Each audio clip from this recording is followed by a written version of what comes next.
welcome back to Homemaking with Mima. If you're new here, my name is Wendy. Today's video is I'm going to show you this KitchenAid grater and slicer that attaches to my KitchenAid. If you've been here any amount of time, I've had this product for over a year. I do have to let you know I am not being sponsored by them, but I know I've had some questions about it. So I thought I'm just going to show it.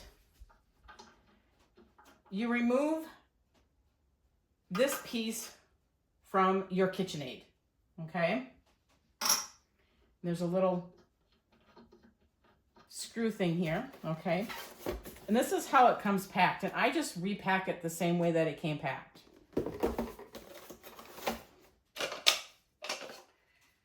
And here's the one that I use the most, is the bigger grater piece.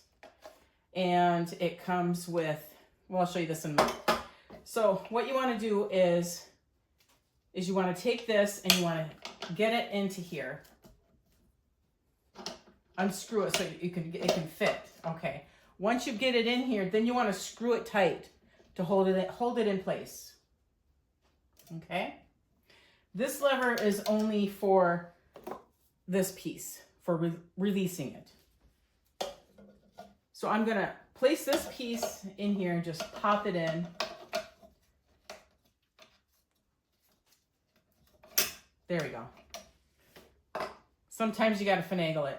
So this piece here is the piece that actually pushes your product down, okay? That you want to get grated or sliced. It does have a slicing blade as well. I've never used it. I've only used this one here. And so it fits. You just follow the groove and then this extra piece. I found that I have to use this extra piece or the chunks of cheese will pop up in there. So you have to use both pieces. I'm thinking it was more for cleaning, but we'll get into the cleaning part as well. All right, so that's just getting it together. Okay, so I have a 2-pound mild cheddar cheese here. I get these at Walmart. Right now it's the better deal for getting them there and getting a 2-pound. I don't live anywhere closer, like a Costco or any of that, if they have them cheaper anyways. So, I mean, I just get these at my local Walmart. So what I do is you have to cut it down to fit inside the reservoir. So I cut it in chunks.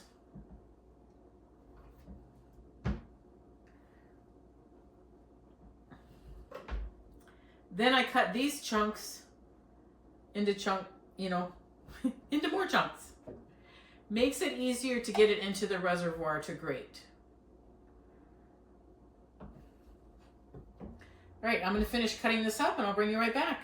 So now you just turn your mixer on. I usually turn it to about a 4. Okay. Hopefully you can hear me over this. I know I'm pretty loud anyway. And you have to make sure that this groove fits into this groove. And you'll know when you don't, because it won't put it in. It won't allow you to put it in.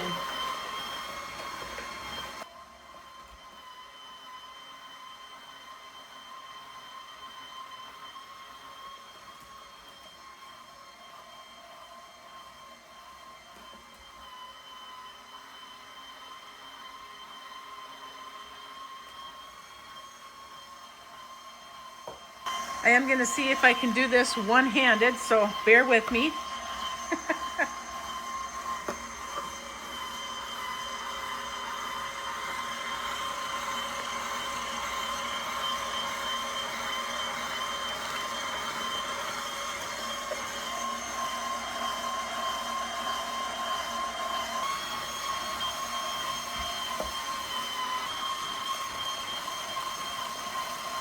You do have to put just a little bit of pressure on it to guide it down. Not much. I'm going to finish getting the rest of this grated and I'll bring you right back. Okay, I know it's all about the KitchenAid, the grinder, or the grater. I did go and get some arrowroot. If you don't want to use cornstarch, you can use what's called arrowroot, and it's from Bob's Red Mill. I got this at my local co-op. Well, it's not quite local for me. I do have to drive a bit, but you can get this online unless you can find it near you. But this is a more natural, not that cornstarch isn't.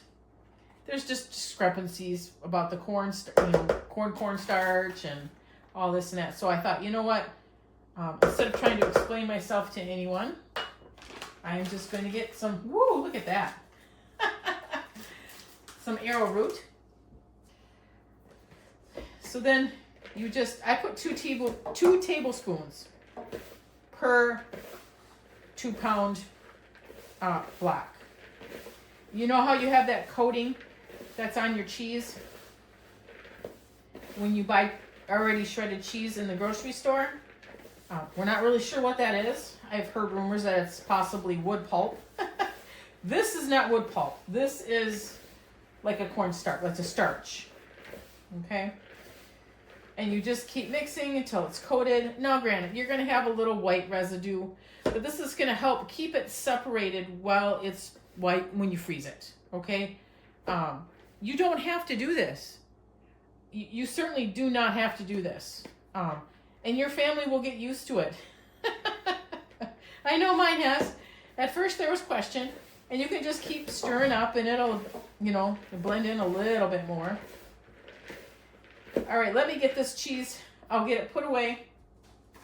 I've got some containers here I'm going to get it put in, and I'm going to get them labeled, and I will get this in the freezer, and I will bring you back for the disassembling of the cheese grater. Okay, so now we're going to disassemble it. Now, sometimes I have issues. So, as you can see, there's cheese residue on here, so I try to get that cleaned up. And off there the best that I can, because I'm going to soak all of this. And trying to get this out, this is what I struggle with. So I brought you in a little closer. So now you need to pull this lever down, this one right here. And then I can't get this out with just my fingers. So I have to get a spoon or something and try to guide it out. I struggle. And I know if I struggle, there's others that are going to struggle as well.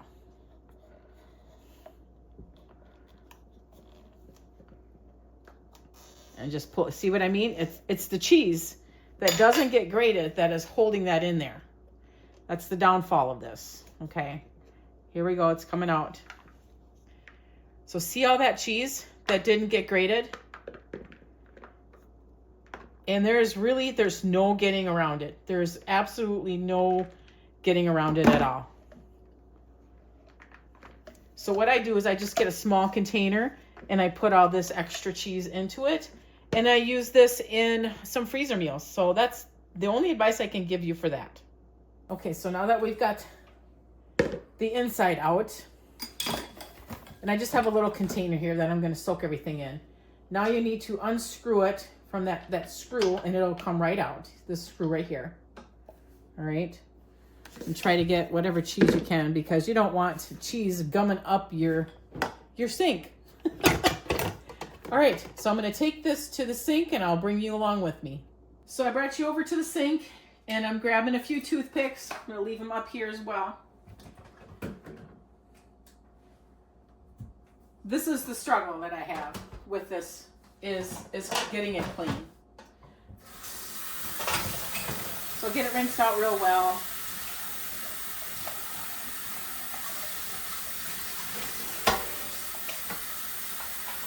This part and these aren't so bad. There are holes in these. Shut this off. There's holes in these and this one here.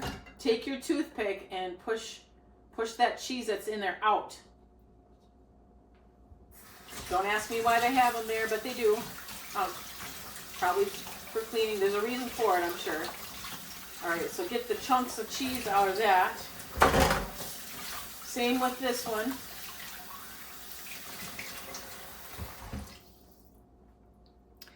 I know you can't see it, but there's a hole right here and there's a hole right here. Take a toothpick, push it into it, get that cheese out. Now you have to be careful. Please be careful not to run this the wrong way and cut yourself, okay? I have not done that yet, but I've come close. So you have to get some warm water, hot water, whatever, and you can see that my water is turning kind of yucky. To get this cheese, get as much off before you actually wash it, okay? Because you are going to struggle if there is cheese on there, and same with the inside. You're going to struggle to see it once you add soap, okay? So let's get this emptied.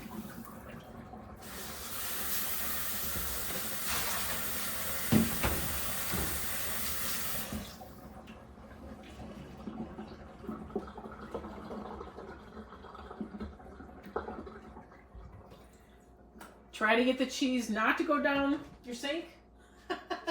That's why I don't use hot water. I just use like really warm water. Now I'm going to clean my sink up and draw some soapy water.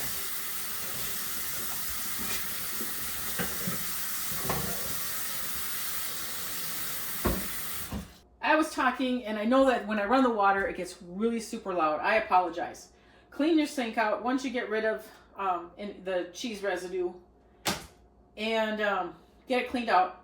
Add warm water, not super hot, just really good warm water with some soap.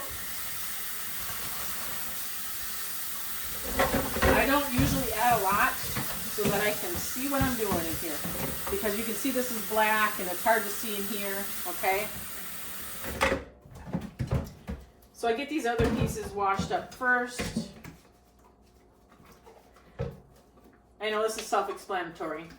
I will bring you back when I'm ready to show you how I have to clean this.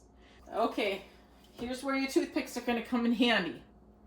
You don't want to have cheese in the crevice here and have it dry on. Okay, it will mold. Just take a toothpick and run it along. Don't know if you can see, there's a piece of cheese right there. Run it along the seam here, okay? All the way around. There's some cheese right here too. And here's this side.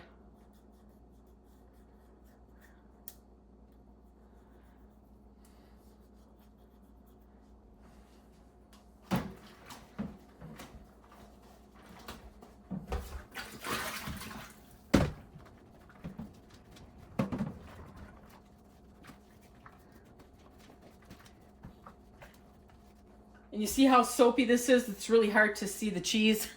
So that's why it's important to try to get as much off as you can prior to putting it in with soap. Then just bring it real close and inspect it. Check to make sure that you got all the cheese and the crevices completely removed. Because like I said, you don't want to put this away and it's going to mold. It will mold. Check in here to make sure everything is clean. I think I could run my sponge a little bit better in here, so I'm going to do that. Please don't cut yourself while you're doing this.